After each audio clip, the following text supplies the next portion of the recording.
29. 28 seconds. 27. 26. 25 seconds. 24. 23. 22 seconds. 21 seconds. 20 seconds. 19. 18.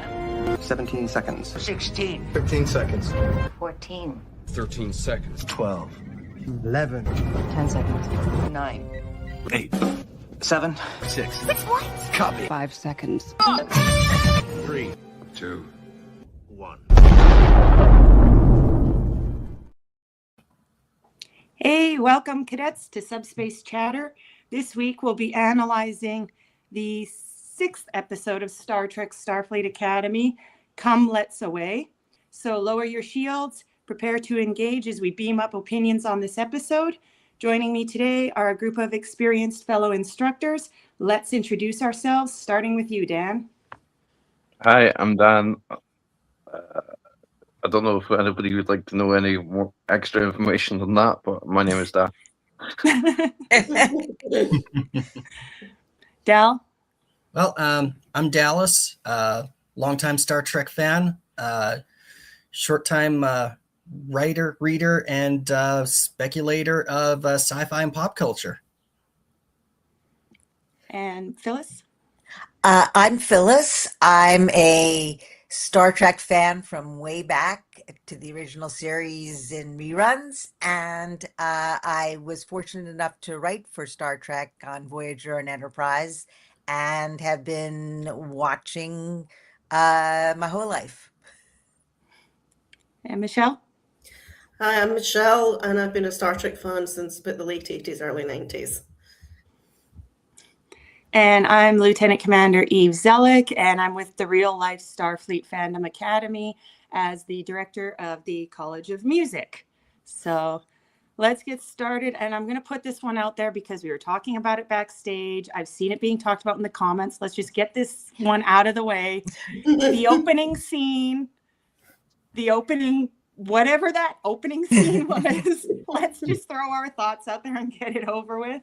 Starting with you, Dan. With me? Yeah. I thought it was fine. I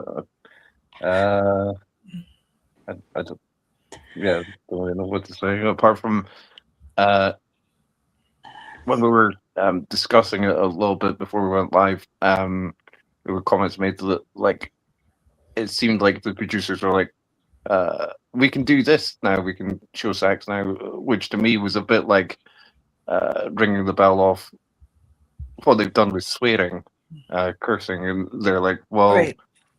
you know, when they first announced like they can do stuff like that, they're like, we can do more bloody scenes, we can do swearing, stuff like that, and get away with it because it's streaming rather than network television. What about you, Yes. Dal? Or Phyllis? Oh, no, I was just going to say, along with Dan, that it was definitely in the we can do this camp, and also very much in the Star Trek 90210 spirit.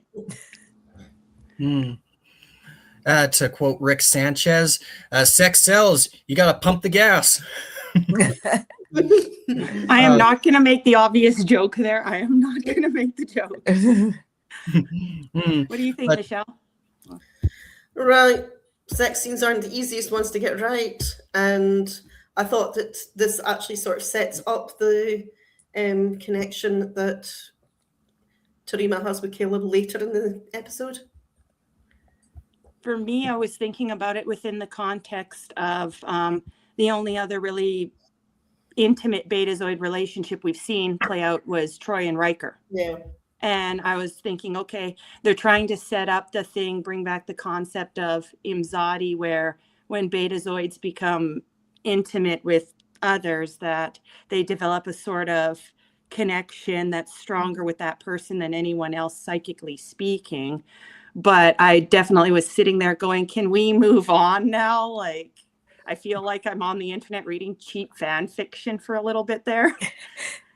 Like, you know, felt like it was a bit written by the same people who write Kirk and Spock fanfic or something.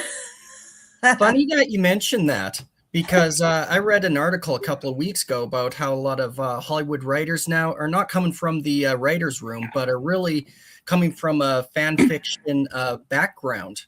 There's a lot of, smut and fan fiction. and a lot of young adult oriented stuff.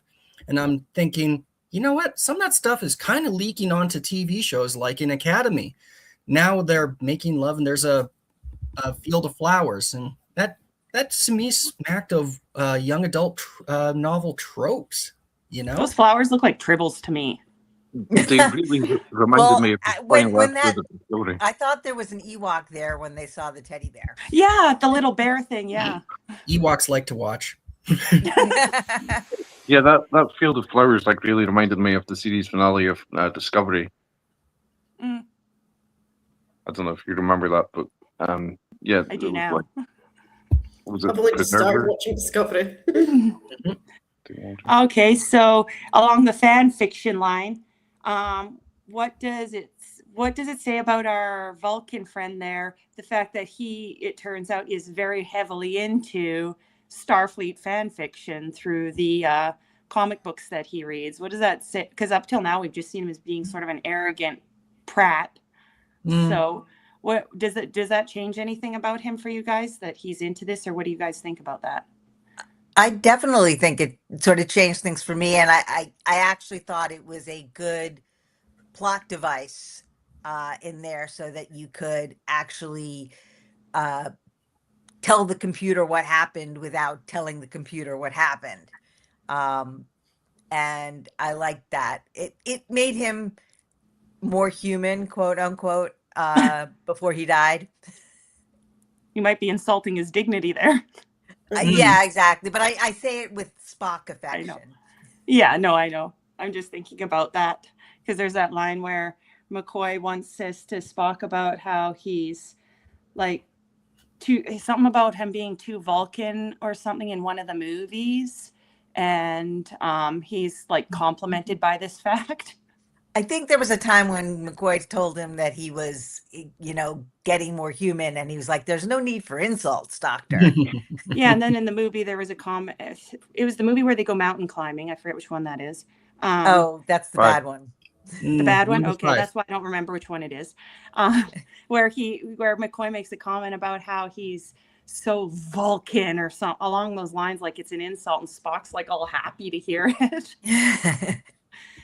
I mean, for me, the fan fiction thing was interesting that it would be in the form of a comic book, because we know by the time of Voyager, holo novels have sort of become the de facto norm. Everything's a holo novel. So, and I'm going to go on a tangent here because it was something I thought of last night. What about now if we're living in a Star Trek where holographic or photonics have rights and are a living species? Could that be why what he's reading is in comic book form and not holo novel form? Because maybe there was an issue between Voyager and now where it became a thing of, wait, we can't just create holographic beings to entertain ourselves, sort of like the current talks around AI and how far is too much for AI for us. Like, am I being weird here? Or? No, I think it's an interesting point. I keep forgetting that Discovery was also part of the burn, because I keep thinking, well, maybe there seems like they want such a reset to a very dangerous, sketchy time. When they say it used to be that you could wander through Federation space and have no problem, but now it's, filled with all of these, for lack of a better word, pirates. And so I wonder if they do holodecks. Have we seen a holodeck on Star Trek Academy? I don't think so. No, we don't even know how our holographic friends are even walking around like they are, because we haven't seen any instant evidence of the technology that would enable them to be able to freely move around. Yeah, Right. like- Calica. They were in a holodeck for the Calica game. Right. Oh, okay. Thank you. Then there goes my theory that they don't use holodecks. I think there was something nicely archaic about paper. It was very, very nostalgic. Yeah, I for one, I wish I could read that comic. That would be cool.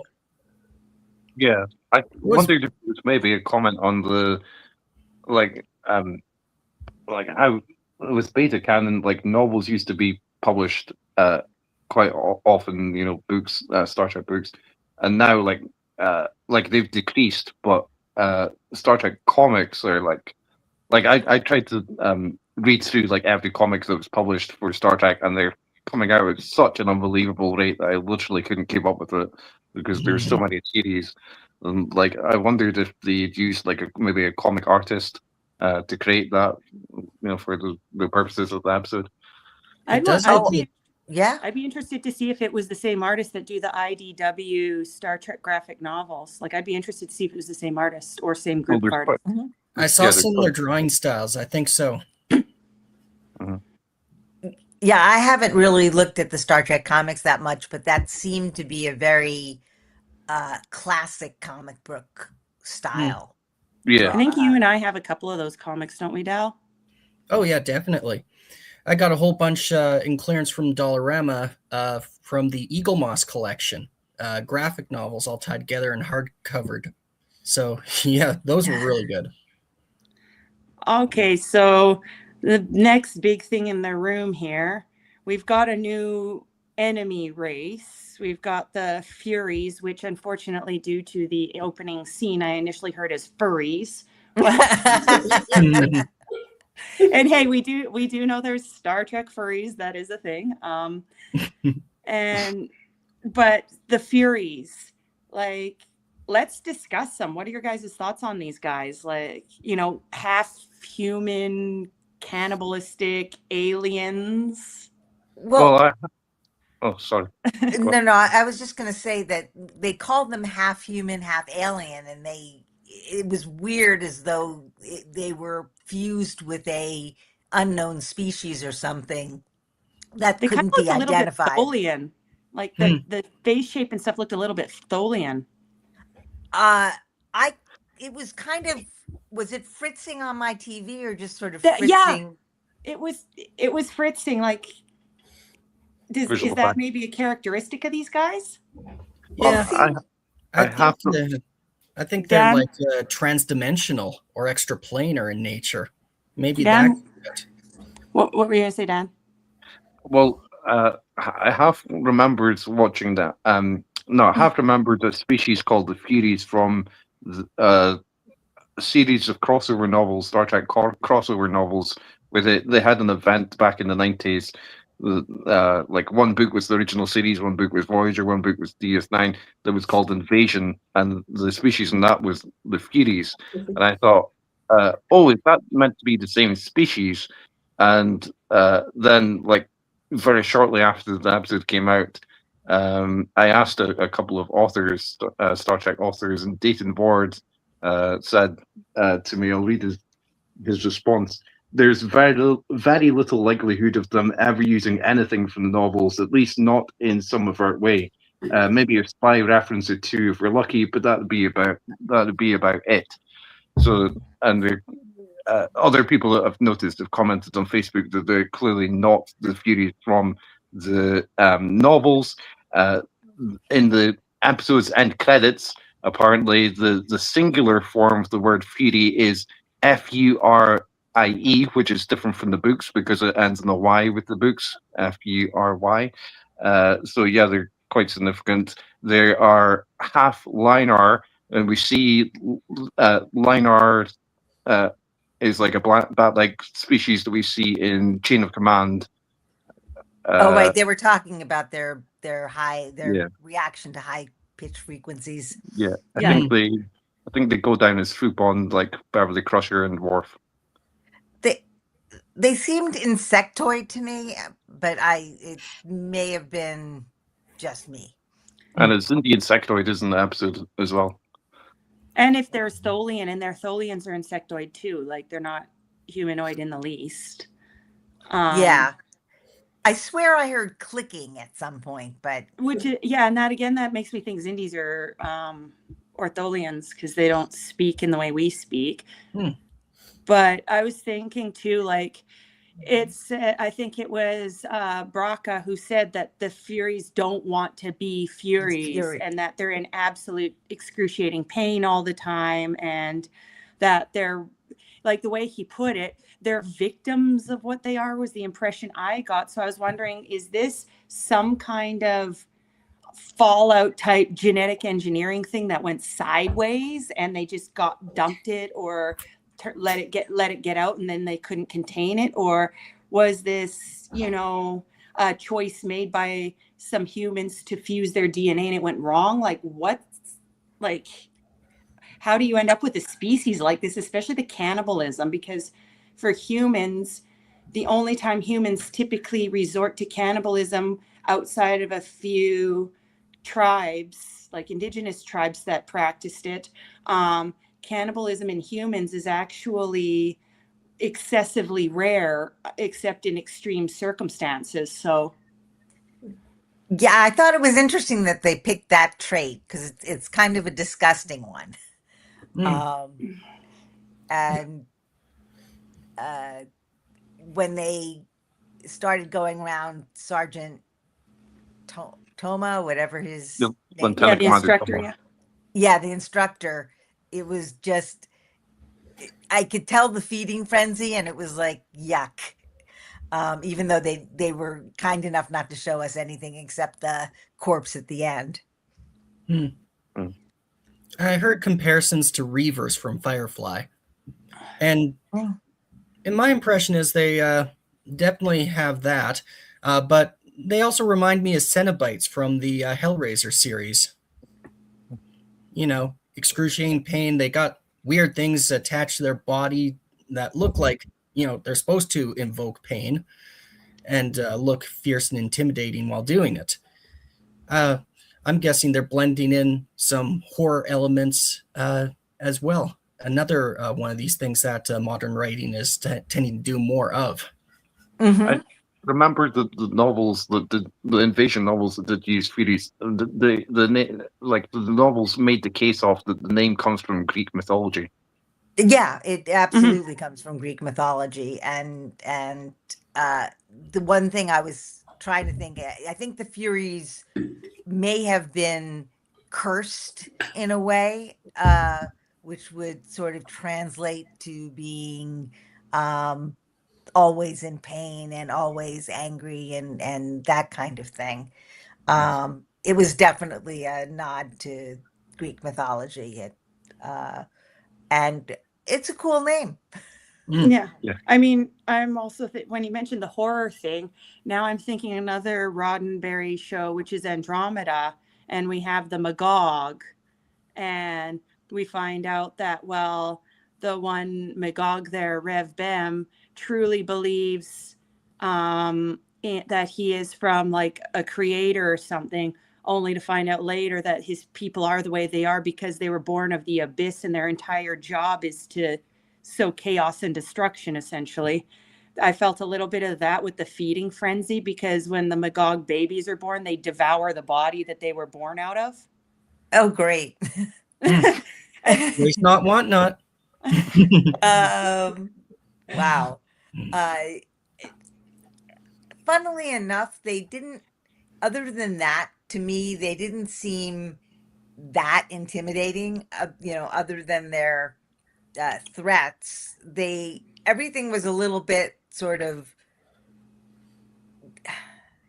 I'm going to use the word gentle, and I don't mean it that way, but we didn't see a lot of them, torturing or, interrogating or doing any of those things. They basically just sort of walked their captives, on screen, and then our cadets got away. Well, they did fight with them. Remind me. Because doesn't that eventually lead to like Tomov like surrendering himself or no, they were fighting them because they punched. They were trying to escape. I remember Lieutenant Tomov signaled to our Vulcan cadet to he used the 2 symbol. So He was Yeah. trying to designate targets for the cadets to punch out while he fought his captor as well. And then Tomov, after the cadets were able to somewhat get out of the grasp of the Furies, he held them off to let the cadets escape. And he fought well. I mean, that guy was Yeah. definitely one tough customer, but he was just overwhelmed. And next thing you know, he's dinner, and then he's tossed out the airlock. Yeah, and I thought once again it was clever the way they got out of the airlock scene. It was good action and a good feint and destroying the airlock. And I was like, okay, now they've gotten rid of that. I don't know how they tossed Toma out of the airlock, but they must have fixed something. I've been wondering why Starfleet left that ship there. In the graveyard, you mean? Yeah, like I'm thinking, like surely they could have like jacketed it so it'd be nearer Earth or other Federation planet. Not in the Maybe middle because of the singularity technology, by them just leaving it discarded, it wouldn't be of any interest to other species that might be foraging or scavenging, because it's like, well, it's Starfleet doesn't even consider it worth salvage. Kind of like hiding the thing in plain sight, like in Dune, where the family has the whole nuke arsenal in plain sight in the one Dune movie. Well, it was a Starfleet ship graveyard. I'm assuming even a facility like that would have some sort of protection.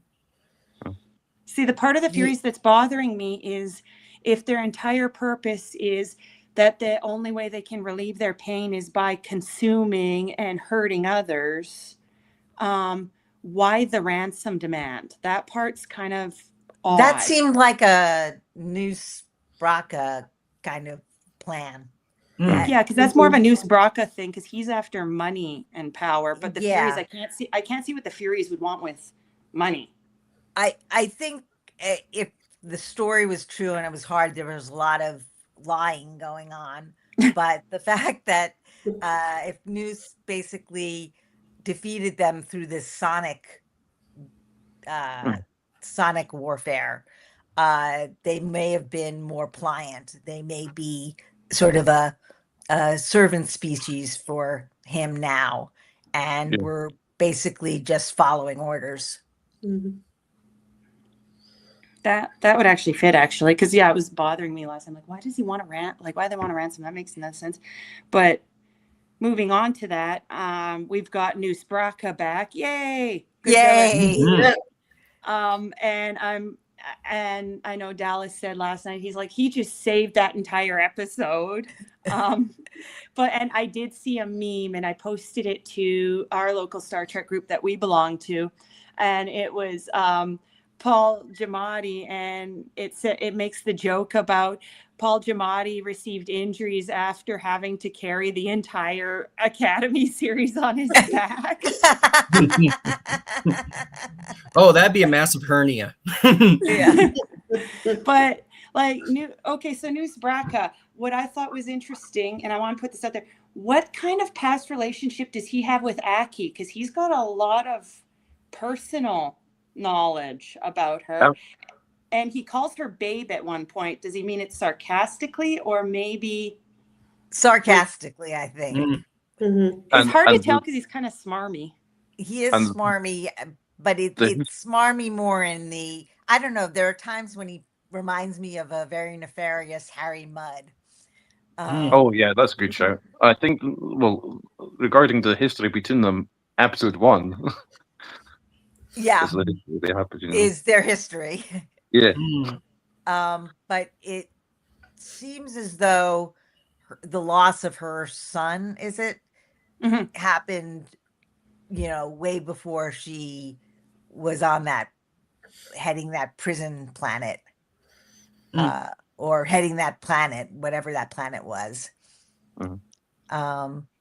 But I couldn't tell whether he knew something that was part of the news at the time. If some captain was in a big battle and sacrifice, and had to sacrifice, or the captain had to come back to save the ship, and therefore lost a whole bunch of other people, including her son, that might have been news. So I couldn't tell whether it was a secret he knew about her, or something he knew that we just didn't as an audience, because it never came up, and God knows how many years ago it happened. I might have a theory. It's just a philosophical difference. He mentions that he's disgusted by her and the way she operates, especially when it comes to a willingness to sacrifice her own son, probably doing the Starfleet needs of the many sort of thing. And I'm going to guess that Nusbraka, he's a little more oriented towards family, a little more protect my own, that sort of thing, even at the expense of everyone else. So very tribalistic nature there. There is more that is motivating him than that, because he does have a history, and he is vengeful towards like Starfleet and stuff, but that'll come out later. That's the thing, like his hatred of Starfleet, it's like, okay, that's got to come from somewhere. That just doesn't, you're not just born with it. He did mention they were messing with his business. Yeah. I'm going to guess he's kind of a mafioso type figure, since he's part, what's the name of that organization he's with again? Venari Raw. Yeah, there we go. Maybe when we learn a bit more about that organization, we'll get a bit more insight. Well, I didn't realize, like, I've watched the first season of Starfleet Academy, and I didn't realize that he is the leader of the Venari Ral. I watched a video where Paul Giamatti and Holly Hunter were speaking, and one of them mentioned that he is the leader of the organization. I don't think that's necessarily made so clear, like, in this particular episode. I figured the equivalent of a capo, but yeah, that's possible. Yeah, he certainly had enough power in this situation. He's called Commandant on Memory Alpha. Okay. Oh. See, I had a thought too, that extended scene where he's really laying on to her sore spots, and he's really he's really going at her. On one hand, he's obviously using some knowledge of her and her past to manipulate, because we know he loves mind games. But do you think in a way that he's also holding a mirror up to her and showing her, this is who you really are, no matter what you think you are, this is who you are at the end of the day, like it or not? Definitely. Yeah. Rare instance of Captain Aki not being irreverent. She really got hit right where it hurt there. Very her posture was completely different with him. She's got her shoes on. She's we even had that great shot of her shoes walking, and then her. And I was like, yep, she's back in uniform. She's back in, episode 1. Mm-hmm. There's a shot of her that I really like in episode 6, which is she's in like mid discussion with Nusbraka, and he's like ranting and raving as he does, and he turns his back on her, and you see like how much he really doesn't like the guy.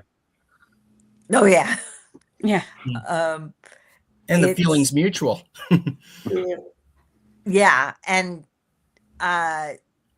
it's hard to tell, thinking back on episode 1, whether there was that hint of hostility, personal hostility, or whether it was just coming in cold, whether it was just the situation that she happened to capture this notorious guy, and finally they were going to put him in jail.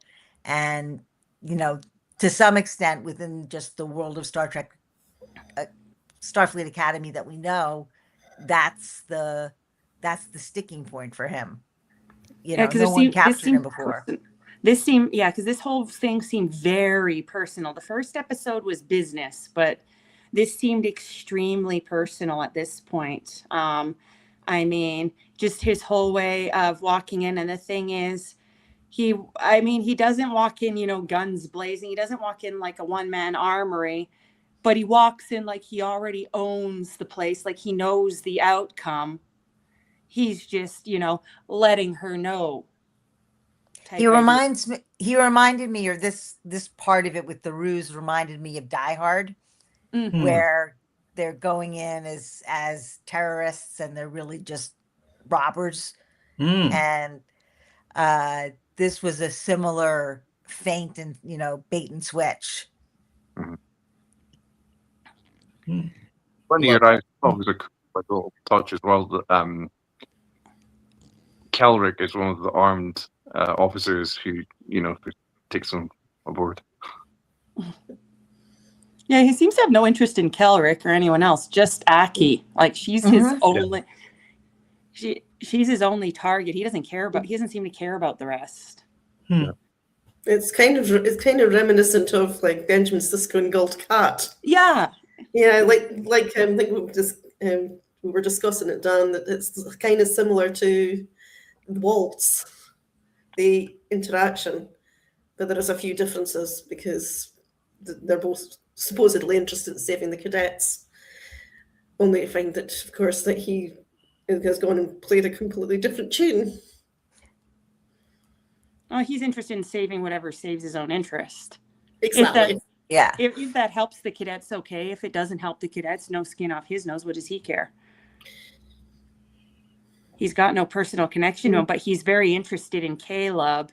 And his whole implication is, how can I use this kid to hurt her? Yeah, there was that past connection with Caleb's mom. Oh, yeah. Yeah, that's true.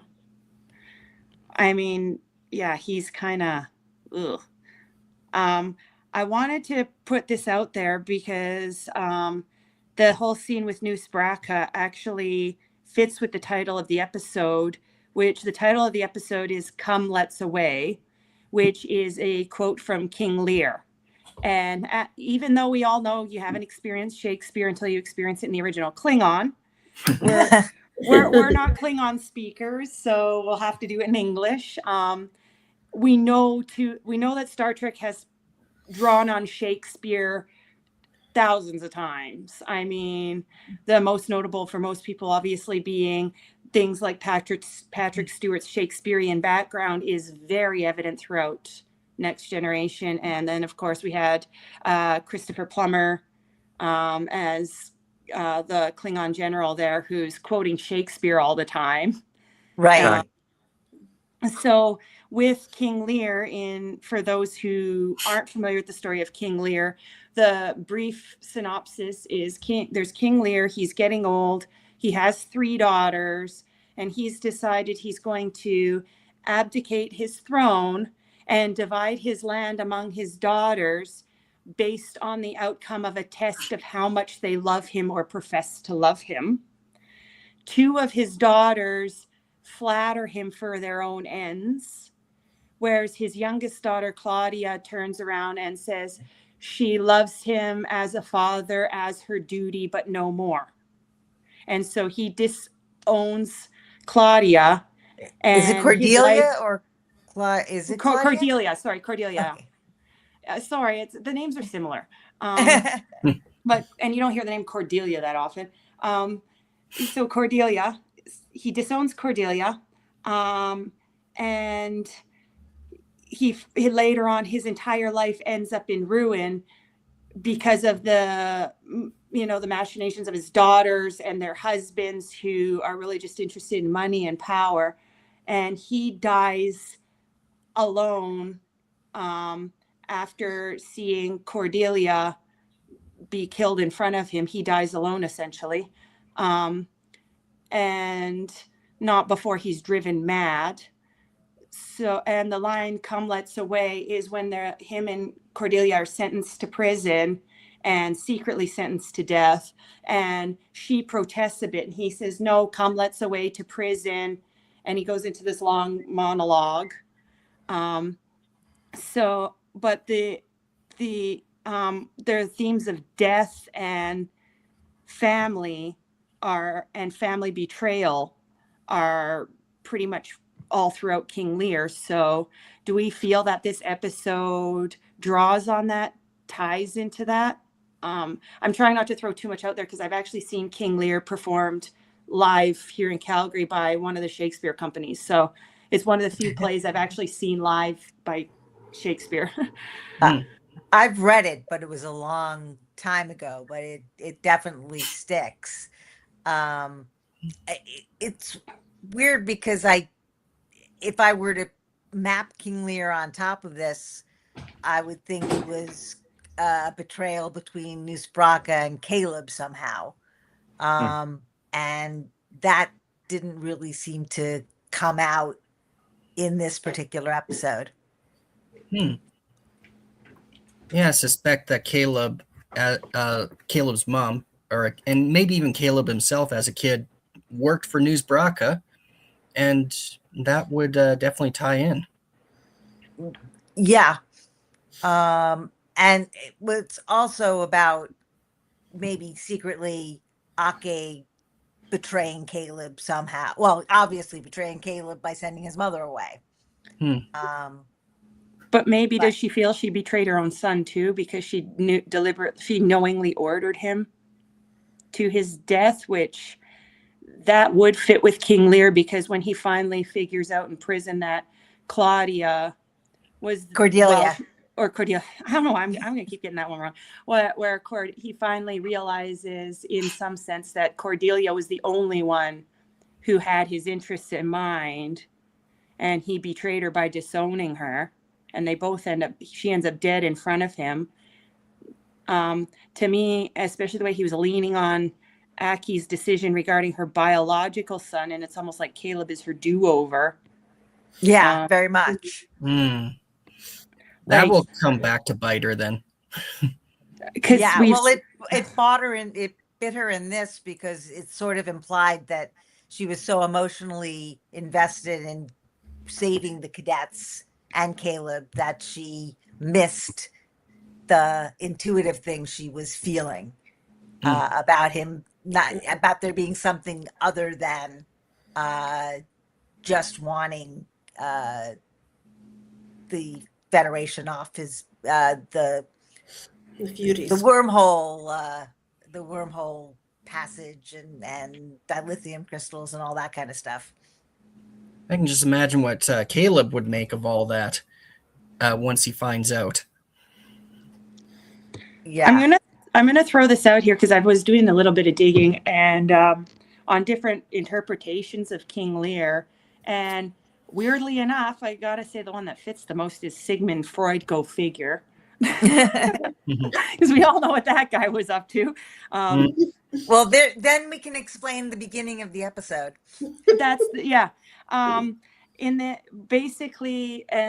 Most scholars agree that Cordelia in King Lear represents death, and we know Shakespeare personifies death usually in the form of a woman. Juliet is personified as the lover of death, for instance. Like, he has this strong theme of a character who represents death, and he goes with the theory that Cordelia initially being rejected by Lear is him rejecting his own mortality, his own end of life, his own finality.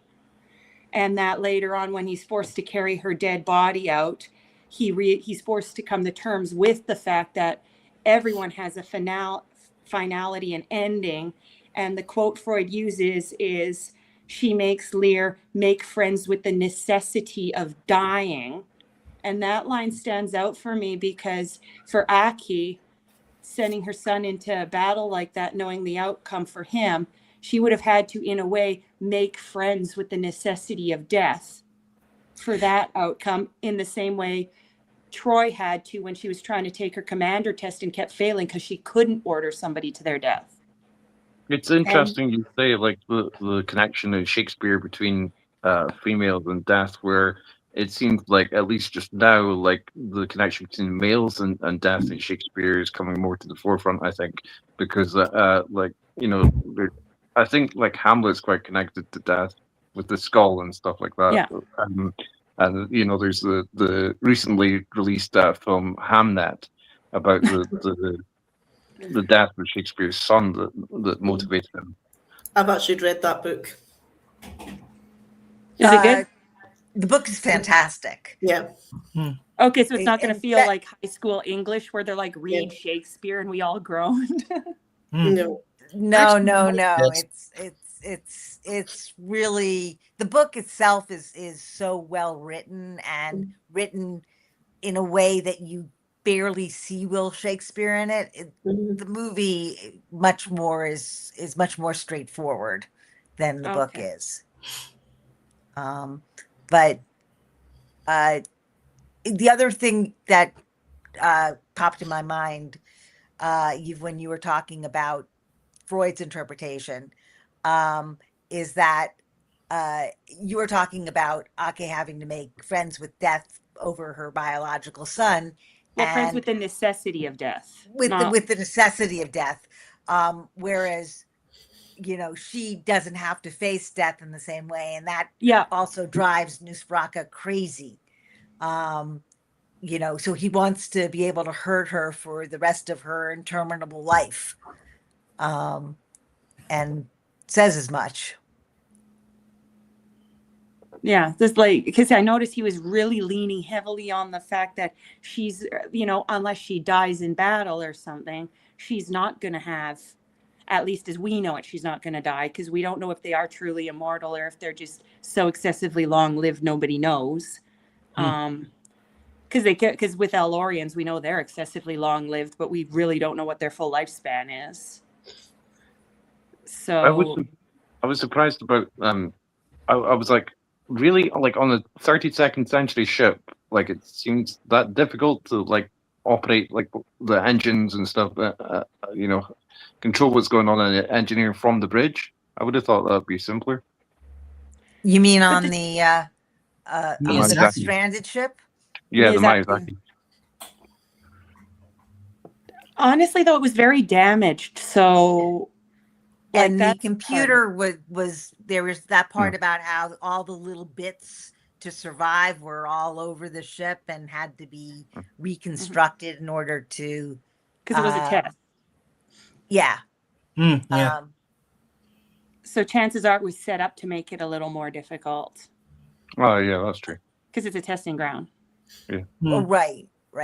But I do also have to wonder, slightly off topic, what did a Japanese anime director do to get a paramilitary starship named after him? Yeah, is there any usually connection? That's not practice.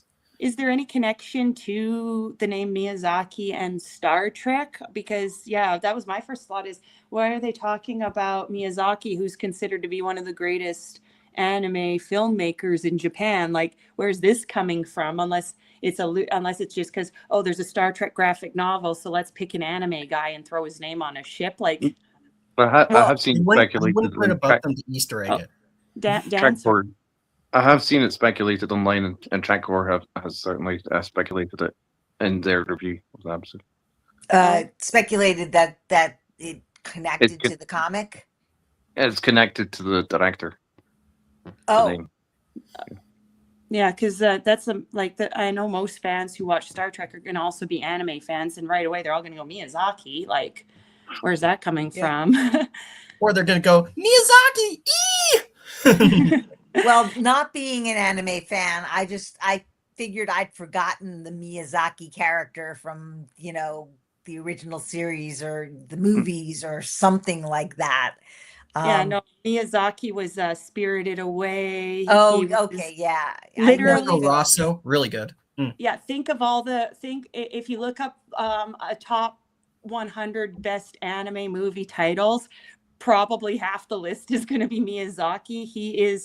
He is to Japanese animated films what John Williams is to 20th and 21st century cinema. He's that prolific. He is considered to be one of the greatest Japanese filmmakers. It's almost like they're Walt Disney. Yeah. Wow. But he's actually got a better character. If you actually look into some of the things he's done to better working conditions for people in the film, in the animation industry in Japan, which is quite brutal in how overworked a lot of them are. Miyazaki has quite the story to look into. Like, that's why I was like, okay, so why Miyazaki? Because he's, you know, he's It could be a personal preference of one of the writers. You know, it could just be that. In fact, maybe of the credited writer who would have been charged with coming up with the name. I was also thinking of starship naming conventions. If you recall Best of Both Worlds, you had starships that were named after composers. There was the Tolstoy, for example. Tolstoy was a writer, not a composer. Yeah. Oh, my bad. Well- I might have been mistaken. Yeah, you don't want. But peace. the point's well taken. Yeah, Yeah. no, it's like in DS9, they were all named after rivers. Yeah. But I'm guessing so or many lower decks, and starships they're in all named service. after lower decks, and they're all named after towns and states. You know, I suppose after so many starships being pushed out of space dock, they start running out of names. Moving on to another major plot point here. Did anyone feel that this was a little bit of a callback to a TNG episode of Lower Decks, especially around what Terima did? Because Terima knowingly put herself in a position that she might not be able to come back from, the same as Ensign Sito did. And she's a lower decker in a way because she's a cadet. Did anyone else kind of get that this episode was trying to tie a little bit back to TNG more than Deep Space Nine?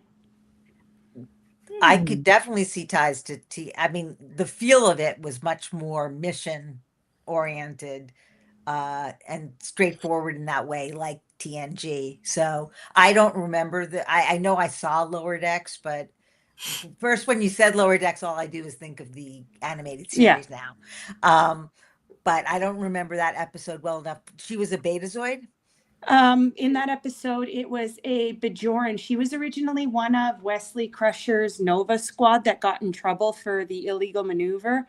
And then later she ended up as a ensign on the Enterprise. And the Lower Decks episode was a group of 4 ensigns who were all vying for a single promotion. And at the same time, they needed somebody to bring back to bring a Cardassian double agent back to Cardassia safely. And as the one Bajoran on the ship, Picard gives her that task of taking him back by posing as his Bajoran prisoner.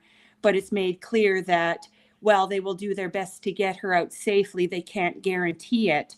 And so she has to walk into it knowing that she's most likely not coming back, as well as she's having to help somebody that she should otherwise hate. But she does it because she wants to end the conflict between their people just as much as this Cardassian double agent does. Mm-hmm. And I was thinking in Terima's case, she hates her power, especially because we find out it's what damaged her father, so he's deaf. I thought that was a great callback. I was like, okay, he's deaf for a reason. Yeah, but like Mystery solved. She has to deal with making friends with her enemy, which is her power, to help save the crew. But she also knew when she ripped out that implant and when she went under that she might not be able to come back from that. And so I was thinking it reminded me a little bit of Ensign Sito there. I think that's him, right? She was Sito Jaxa, and she was supposed to. There were plans to bring her back on Deep Space Nine, but they never came to fruition. Yeah, I thought that was Ro Laren. Both of them. Well, I heard Ro Laren was originally meant to be the first officer in Deep Space Nine, but Michelle Fox turned it down. Yeah, that's why we got Kira Nerys instead. Yeah, so Sito Jaxa would have been just an episode. It wasn't involved in the premise, the development of the premise of the game. Mm-hmm. Yeah, it just felt like to me, like Terima was like, okay, I have to do this. I don't want to do this, but I'm going to do this because I want to end this, and I have the ability to possibly help end this no matter what. Same with that Vulcan cadet. What was his name? Bobby? Bavai or Bavi or something. Yeah, it's a weird name. Yeah, I don't remember his name. Tragically. He's the one who dies, and we can't remember his Remember name. his Wow. name. Well, they have that habit of not calling each other by their names, and we don't see the credits, and the credits don't have, their characters. So Well, it's all I you know can I'm look not the only. online. Yeah, I know I'm not the only one who thought that they kept calling him Bobby, and that's I not his thought they name. kept calling him Bobby. Yeah, That but his name's was really B apostrophe AVI. Bobby. That's unusual because we're used to S this and T that for Vulcans. Yeah, I thought it's more Oh. Klingon. Yeah, There's that's some what I did too. exceptions, but yeah, mostly T apostrophe or S. But well, my headcanon is maybe it's due to maybe it's a Romulan more name perhaps, and it's due to the VAR the unification of Vulcan and Romulan. That would fit because Romulans have names all over the board. Yeah, that would definitely fit. How did we get onto him? I don't know, but speaking of our Vulcan friend, I was do thinking we- it's self-sacrifice. Okay. Okay. Yeah. I Good was going to say, point. speaking of our Vulcan friend, how did we feel about his death? Like, do we have enough of a connection with him that sorrow at him dying is earned at this point? Because we've talked in the past several live streams about the having to earn these things from the fans. Like, you can't just expect it. You have to earn the connection. You have to earn the emotion that should come with the storyline. How do we feel about his death? Well, we couldn't remember his name. We're horrible. We're horrible people. Yeah. It kind of because it's the first season and it's the killing off of not a main character in this case, but a recurring character. It did sort of remind me of like Tashiar and Shax. How about Arium? I was thinking that too because it's one of the tropes of New Trek. When you get to know a background character for an episode, yeah, they're gonna die. Yeah. To me, Just like our Sergeant Redshirt. Mm-hmm. Yeah, this to me felt like Arium's death, but unfortunately, I feel like it's pushed because all of a sudden they like push some history about this person or show you. In this case, they showed us, as I think it was Phyllis said, a human side to our Vulcan friend here, and then they just kill him off. Like it feels like they're like, okay, you must like him now. Boom! Now we're killing him. How do you feel? It feels. I think it's one of the weaknesses of new Star Trek these days is they try to force attachment of the characters to the audience. It's got to grow organically. I think I've made mention of it before that, say, in the original series, it was Spock that really touched that zeitgeist. He was the popular one. You just can't force popularity of a character like, say, what they did with Burnham. No, you got to let the audience decide.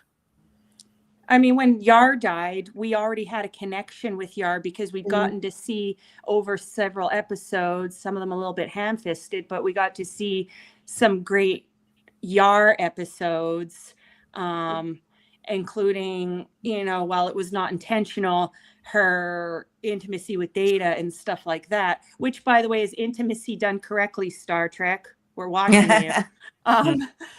But, and Dallas, you actually wrote a thing about that on your blog about the relationship between Yar and Data, and you had an interesting take on that, which hopefully you can pull it up later and put it in the group. But in short, he was a person that wasn't going to hurt her because he was innocent himself. And, it was a safe person to be with for her. She felt safety. Yeah. And especially a person who's been in a nightmare colony where, if she hasn't been a victim of assault, has definitely witnessed it. I wouldn't say she is necessarily safe because, like, if he deactivates her, was it in Brothers or something like that, where he literally takes over the ship, single-handedly. Like he can do so much because he is an android. No, but innocent in terms of his intentions towards her. He's not because she saw what happened to her sister on that on her planet, and so for her, because she even when she talked to Data before she brings him into her quarters, it's very much a thing of she's reaching out to him because he is innocent, you know, and that innocence it makes her feel safe. Like, you know, they were obviously under the influence of some alien thing, but, you know, out of all the people on this ship, I mean, we know Riker would have been hot and ready, but he picks Data, you know. But with Tasha, we at least felt like when she died, like we all know that episode was a gut punch. Like, crap, Tasha Yar died.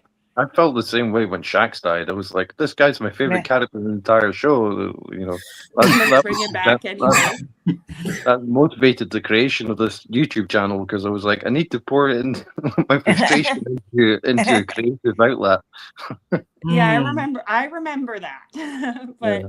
Hey, I wrote I wrote my fan fiction about post-burn Federation because, you know, season 3 of Star Trek Discovery, though I found it very formative and interesting, they just didn't give me enough of a picture of what was going on in the greater galaxy, and I found that frustrating. I thought I'd, you know, try to speculate on filling in the blanks. I'm going to throw one last question out there, and this one, I believe, I just got to double check because, yeah, Dan said it was you. He was talking with Michelle, so this one's going in your corner. Dan said that when you were writing your review, he asked your opinion, and I'm going to have opinions too, on the use of both music and comic book art in the new Starfleet Academy. So could you give us your thoughts? Well, I thought the use of the pop song at the beginning was just sort of, this is a scene between two young people. So I thought that's what that was setting up. But the music through the core of the episode, I thought was quite atmospheric and sort of put up the tension quite a bit. Especially. Did you notice they interpolated the music from Wrath of Khan into some of the background music for this episode? No, I didn't. Because they did. I can't remember the last time I actually watched that film. And Dan probably knew I was going to have something to say specific as a musician, because Dan and I are both musicians. So, but that was one thing I noticed. They had the running sound of the violins, like the running sound, and that is in Wrath of Khan. That's the opening theme for Wrath of Khan. And they worked it in. That's cool. There's one particular scene I really loved musically, I think, which is when Nosbraka is coming aboard, and I think like you get like ironic playfulness in the music, even though acting wise, like Paul Giamatti isn't so like hamming it up in this episode. I think he's more, you know, comedic sort of. Yeah, he's actually a lot more serious in a way that you actually believe that he is this. He's not I wouldn't say he's a really like. He's not going to be a two-dimensional villain. He's going to be as complex as somebody like Descartes. Yeah. Here's the one thing that I'm going to throw out there, and this goes into psychology, and I didn't think about it till Dan actually mentioned the music thing. You notice before he starts really going at Aki about her son and the decisions about that, he puts a record on her phonograph. Oh, yeah. Yes. Now, here's the thing. To us, the song is pretty much just something he's putting on in the background. It's a throwaway. I'm not aware of any specific ties that specific song has to Star Trek or anything. But one thing they've shown in studies, and you might know this, Stan, is that psychologically, music like smell are the two things closest. Like they're the two things that are most likely to bring back memories. And even in dementia and Alzheimer's patients, they found that long after they've forgotten a lot of the core of who they are, you can put on music that they once knew, and they will know it word for word and be able to sing and respond to it. Yeah, and so I have to wonder if he was doing that as part of, you know, playing with her mind, like, okay, I'm going to set the mood and I'm going to, you know.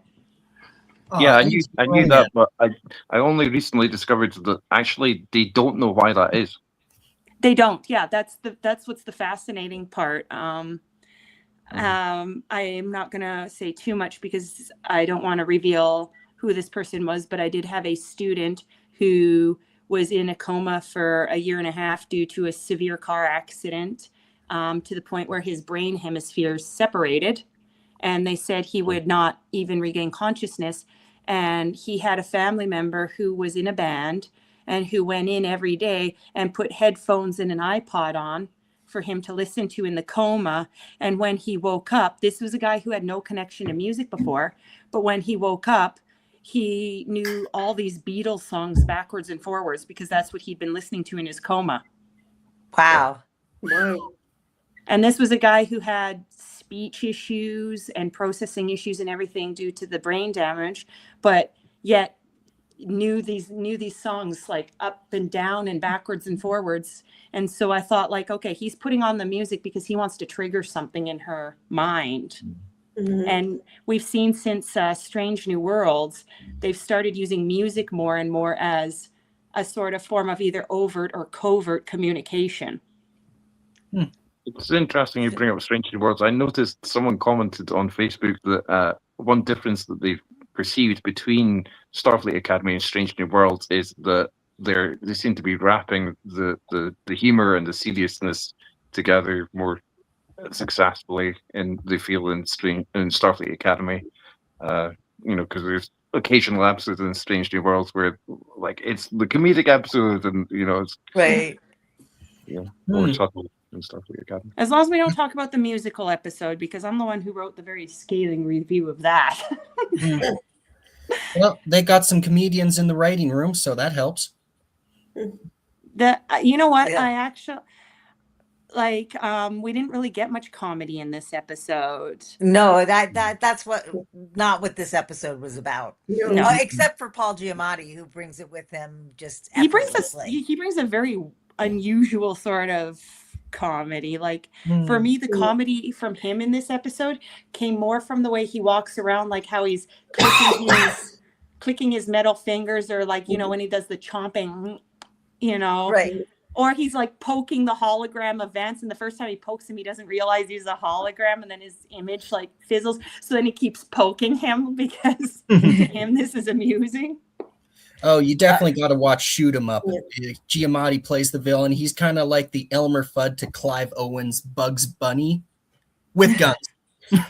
And oh yeah, it's a delight to watch him. He hams it up definitely, but it's definitely as a character who really loves what he does, and what he does is not very nice, to quote from Wolverine. Well, I read an interview online a wee while ago about where he got his inspiration to play Nusbraka, and he said it was from Goldakat. Yeah, that would make And sense. it's not hard to see. For a start, as I'm quoting my own review here, they both love the sound of their own voices. Yes. No wonder And I you like know- this villain. You know Goldacot's my what? favorite. He has Yeah, played it a lot like that's why- Ducat. That's why I think he's going to be as complex a villain as Ducat. You know what, then? I would like to see a scene then, because he's already building to it the way he's acting. I would love to see a scene, and Dan, you'll know the episode because you always do. DS9, Cisco, and Ducat are stuck in that cave, and that's where we see Ducat's mask finally drop, and we get to see the true psychopath he is, and Isn't the that- way he's twisted his own beliefs. Yeah, isn't that Waltz that Michelle was talking Waltz. about? Okay, Oh, I yeah. don't know titles. I don't know And that's titles. what and as we've said, Dan now said, that's what the interaction between Braca and Naki reminded us of. So what's it From, going to look like when that mask comes off? That's what I want to Yeah. know. Went from delusional imperialist to absolute madman. But when he was being truly honest, when the mask dropped, he became even more dangerous. Mhm. Yeah, I could see that trajectory for Nusbraka. I mean, Ducat is considered to be one of the greatest villains in Star Trek history, like even more than say Q or anyone else, because some people paint Q as a villain. When I see like blogs and fan sites and stuff, like there's obviously the villain races like Borgs and Klingons and Romulans and whatever, but when it comes to the single villains on their own, Ducat's considered to still be like the absolute, you can't go better than Gul Dukat. And I really like the end of the episode where he Nus Braka makes that threatening, horrible message to Aki. And I think the episode leaves us wondering what could be aboard that space station. Oh yeah, I thought that was a brilliant setup for the rest of the the season. Dallas was thinking that too. Like Dallas was thinking, what does he want to protect so badly that he's doing all this? Yeah, or obtain so badly, That's where I kept fixating on the idea that he might be a mafioso type. They're all about family, after all. They are. Yeah. What if it's some kind of weapon that was made out of somebody he knows?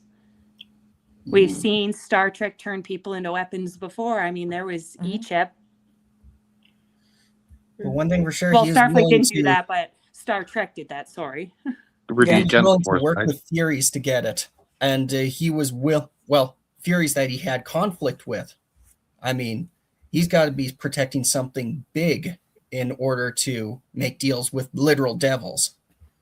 Yes, and probably engineered his whole takeover of them with the sonic stuff just to be able to put this intricate plan in motion.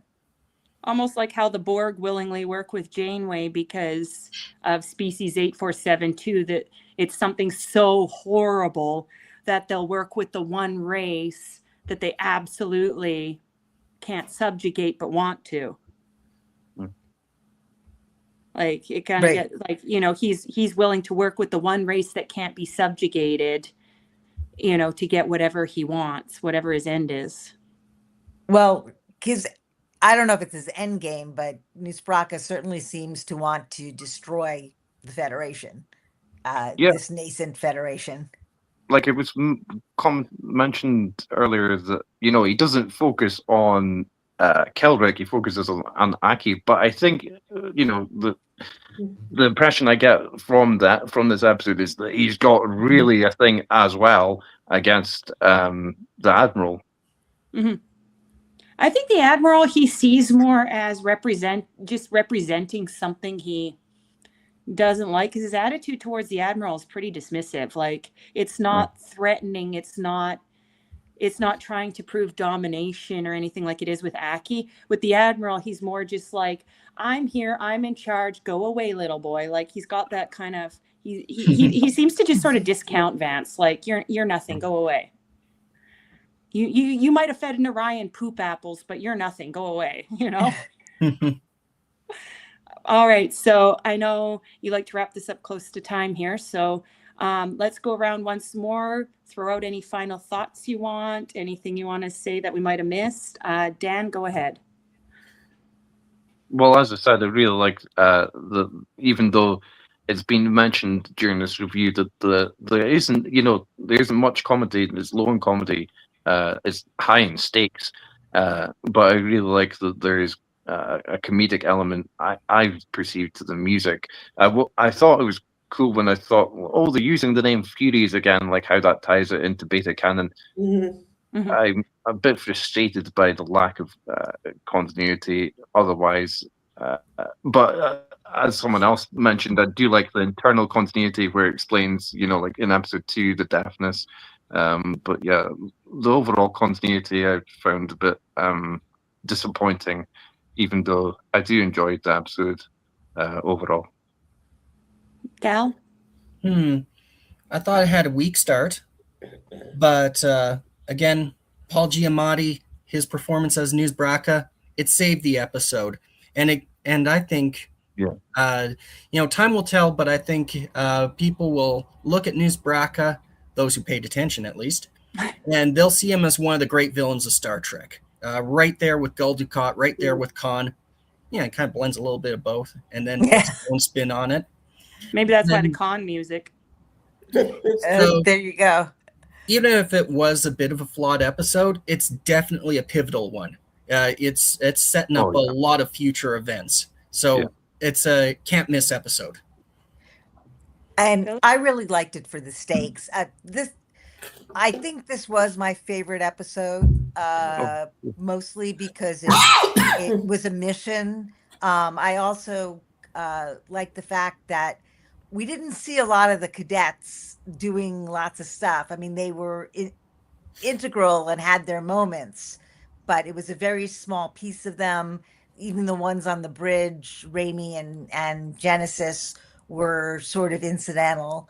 And there was so much of the adults and again the stakes in this. So I just felt it sort of rousing Star Trek. And once again, I've been looking for that. And I think I mentioned that this was a training episode, gone sideways, and we're not going to see a lot of that, but it was nice to have. What do you think, Michelle? Right. Well, as I'll agree with Dallas on one point, that Paul Giamatti lifted the whole episode. And also, if I refer back to the first episode, I think he's also bitter against Aki because she was the one who sentenced him to like 15 years in prison when Caleb was 6 years old. So Yep. that's one reason he could be absolutely hating her. But I think there is a little bit more than just that going on underneath the surface that we've yet to find out. And as you're talking about organised crime, it maybe would probably be quite plausible for him to have used Caleb as a small child in his criminal activities, because a lot of organised crime do that in order to make sure that this kid doesn't get caught and go to prison. Definite philosophical differences between Aki and Nusbraka, and that is why Nusbraka is so keen to, get her. To he's got to prove he's right. For myself, again, I'm with Dallas on this one. Nusbraka is an amazing villain. We definitely need more Nusbraka. I really like his antagonism with Aki is like hers with Kelrick is more comedic, but with Aki, there's something sinister there. We don't know what his end game is. We want to know what his end game is, but we don't know it yet. I did like some of the work between the cadets, and some of it's very subtle, like with Raimi and Genesis. Yeah, they play more of a background role, but you notice when it's down to the wire and they got to work together and they come up with the idea and they give that little fist bump, like, okay, these two are finally finding an even playing ground. And I think we might have gotten at least a hint at how the technology that keeps Sam walking around, in that she's the first hologram to get injured. And we've never seen a hologram truly be injured. And the doctors, and they say she's going to be fine. She just needs a technician. So to me, that says, okay, maybe like what Dallas theorized, that her emitter is internal now. It's just part of her components. Just like Rimmer. Yeah, like Rimmer, yeah, and Red Dwarf. This episode, my initial reaction for the first few minutes was blah! But after that it was like, okay, now I'm paying attention. You got my attention now. Come on. So I'd like to see where it kind of goes from here. Now I'm actually looking forward to next week because I've been a pretty harsh critic of this one. So, but yeah, I mean, as long as they keep Nusbraka coming in, I'll watch. I mean, that guy, he's just, I don't know. He's like Ducat. He's the villain that we love but hate. And I'd say bring in more of the Furies too, because they are really, truly horrifying and intimidating as a species. I mean, TNG had their Borg. Now we got these guys. And there's no guarantee that either of them will ever return. And maybe next time they'll bring earplugs. It's kind of nice though if the others don't return. Like I mean, it would be neat to see what's happened with the Jurati Borg and stuff. But honestly, let's move past Romulans are bad, Klingons are bad, Borg are bad. Like, let's give ourselves a new villain. The Dominion was scary because of the kind of threat they represented, in that you could be a Dominion person, you could be a founder and nobody would know. So it'd be neat to see a villain like the Furies become more than just, a bunch of flesh-eating raiders, essentially, and see them developed as a villain. I think we need a new big bad. It's been a while since we had a good big bad. Yeah, I think Strange New Worlds keeps trying to do that with their re-engineered Gorn, and it just for Those me does episodes not feel work. like Jurassic New Worlds. Yeah. I agree. I don't think that they've hit on the formula. Well, you need personality. Yeah. And that's what Paul Giamatti brings. We need a villain who can keep the commander on their toes, essentially. Yeah. Cisco and Ducat played the best cat and mouse for 7 seasons, so Yep. All right. So we're going to wrap it up at this point. If you've been watching, hit the like button, hit the subscribe button. Feel free to tune in next week. I'm going with Mountain Standard Time because that's where I am. So 8 a.m. Mountain Standard Time. And we'd love to have you even just drop a comment if you're here, drop a question, and we'll read it out on the air and discuss it. I'd like to thank my fellow instructors here at Subspace Chatter and Dan for putting this all together. And everybody have a great weekend. Where we are, it's a long weekend. And for those who celebrate, happy Valentine's Day. Do it the Klingon way. You can kill your gods. They got in the way, and they stood in the way of 2 beating Klingon hearts. So there's plenty of ways to celebrate if you're celebrating. And otherwise, have a great weekend and live long and prosper. Live long and prosper with fuddies.